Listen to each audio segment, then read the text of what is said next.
Welcome to Ford Field, the site of the MAC championship game. He's Matt Archibald. I'm Tanner Smith for the Bobcat Sports Showcase. Ohio football comes up on the short end of the stick one more time. 23-20 your final on a Matthew Sims 33-yard field goal. Ohio just coming up short, Matt, and we thought we were going to see a lot of points. Over-under set at 73. You know, not way so off. much, way off. Not so much the case at all. Turnovers to start the game. Yeah, a lot of turnovers in this game, and it starts early. Ohio offense rolling out of the gates, a 44-yard hookup to Levon Brazil from Tyler Tettleton. Then on third down, Brazil's been the money man, the go-to guy. Tettleton throws into double coverage. Johnny Falston with the interception, but that didn't last too long. No, it didn't, and very next possession, Noah Keller comes up with a spectacular one-handed interception, puts the Bobcats right back into NIU territory, and they do come up on that drive with a couple of points. A Matt Weller field goal puts the Cats up 3-0. After the Weller field goal, NIU goes 3 and out, and then a little bit of trickeration from the Bobcats. Oh, those clever Cats. The pitch to Harden, then the pitch to Phil Bates. We've seen it a few times. He hooks up with Dante Foster in the corner of the end zone, wide open. Cats up 10-0 early, and NIU couldn't do anything on offense. I mean, they looked flat out. I mean, Ohio was outplaying them. 3 punts, 3 turnovers in the first half. Chandler Harnish held to 35 yards rushing in this game. If you would have told any Bobcat fan that headed in this game, I think they would have bet 100 on Ohio. When you rush for as many yards as he's rushed this season, that's something that sticks out that you need to stop. And so we geared it around that a little bit, and I think our guys were very good at being assignment-oriented. The Ohio defense played a spectacular first half. Things changed in the second half. We'll get to that in a second. Then Tyler Tettleton, towards the end of the first half, he comes up with a huge run. He's done that a couple times this season, but that kind of put a lot of momentum in the Cats' favor. Yeah, up 20-0 headed into the break, and the drive was even sparked by a play that was reviewed along the sideline. Not sure if the catch was good. They review it, they rule it good. Then Tettleton rips off a 40-plus yard touchdown. You thought it might be the straw that breaks the Huskies back. I mean, they look down, they head into the half down 20 points, and their offense hadn't done anything to that point. Then the second half comes around. And Matt, we mentioned the second half and how it was a complete turn of the tide, but first drive for NIU, they fumbled the ball again, putting the ball on the ground, a huge issue for the Huskies. Yeah, you think coming out of the break, they're going to put together a fast drive like they have all season. They turn it over.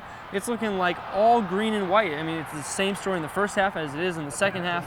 But the momentum doesn't carry over. It does not. Cats have a negative 60-yard drive the very next possession, punt to the Huskies, and then it is all NIU from there. That next drive, 10 plays, 78 yards, just 3:52 off the clock. A touchdown from Chandler Harnish to Nathan Palmer for 39 yards, and that was really where you started to say, okay, how is this Bobcat team going to respond? Nathan Palmer decimated this team too, named the conference championship player of the game. He ripped Ohio apart. 2 touchdowns. You'll see a key one later in this game. This one right up the middle, breaks a few tackles. We saw tackling was good in the first half, not so much on this touchdown. Stretches out, breaks the plane, they review it, upheld 20-7 at this point. After that NIU touchdown, both teams have 3 and outs, and then probably the play that changed everything in the game, the turn of the tide, you could say. Ohio goes 11 plays, 62 yards, takes 4:32 off the clock, and when it comes down to it, a 3rd and 12 at the NIU 19. Tyler Tettleton throws a beautiful lob pass. We've talked about that back corner lob to Levon Brazil. He puts it where Levon can only catch it. Levon's double covered, but he just doesn't come up with it. Has the ball in his hands, just not quite enough to hold on to it, and then Matt Weller comes on for the 36-yard field goal, and he hasn't missed from inside 40 all season. This is his first one of the year. Yeah, slides it right. You're looking at that point in the game, about 13 minutes and change left. That it's either 23-7 or 27-7. NIU would need 16 points, 2 touchdowns, and 2 two-point conversions to tie, or 20 points to even think about tying.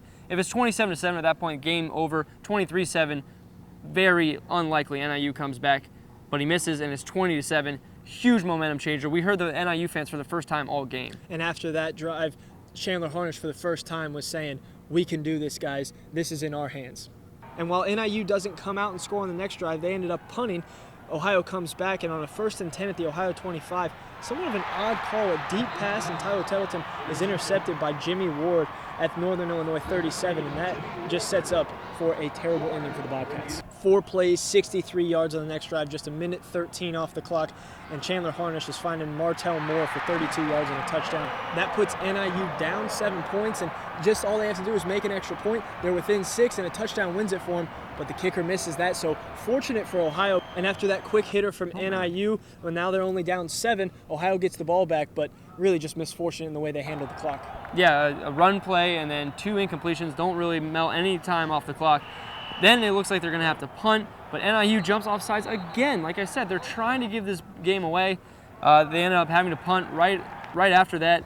Paul Hershey shanks one 12 yards, maybe his worst punt of the season. Something you rarely see from him. Gives Chandler Harnish and the Huskies great field position to try and tie this ball game up. And guess what? If you give that good field position to such a high-scoring offense as this, and they had that such a large momentum with them after the touchdown drives. They go just 6 plays, 57 yards for the touchdown, just 1:44 off the clock. Chandler Harnish finds Nathan Palmer once again, 22 yards on the TD. That ties it up 20-20, and things are waning for the Bobcats at that point. Yeah, and when we were talking about this game preview, we were saying the secondary had to have its best game of the year. Tackling had to be great. In the first half, that was the case. Second half, Palmer and company get loose in the secondary. I mean, there wasn't a guy within 5 to 10 yards on either of his touchdowns. Game just kind of got away from this Bobcats defense. Ohio takes over after the NIU touchdown, and more misfortune for the Bobcats. Tyler Tettleton looks to be checking down and looking over the sideline to call another play. A missed snap from Skylar Allen. The ball goes back. Dante Harden recovers it, but that puts the Cats in terrible position. They go negative 6 yards. A second and 23 after that fumble. You think, okay, here's time for Tyler Tettleton to mount another drive. He did it against Bowling Green, did it against Miami, did it against Temple. Looks like maybe the same script is about to be written. Then the first play, they lose 13 yards, puts the Cats in a huge hole. They end up having to punt on that drive.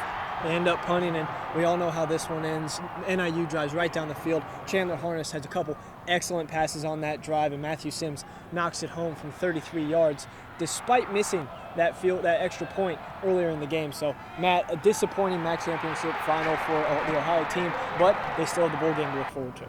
Yeah, looking for the first 10-win season under Frank Solich. They're probably headed out to Idaho for the famous Idaho Potato Bowl in Boise. All indications say the loser of this game was headed out to Boise. Other possibilities, to Detroit right back here for the Little Caesars Pizza Bowl, and Mobile, Alabama for the GoDaddy.com Bowl. But all sources and indications suggesting that Ohio will head out to the Smurf Turf in Boise, Idaho. So they could be seeing blue all over again, just like here in Ford Field. From Archibald, I'm Tanner Smith. This is the Bobcat Sports Showcase.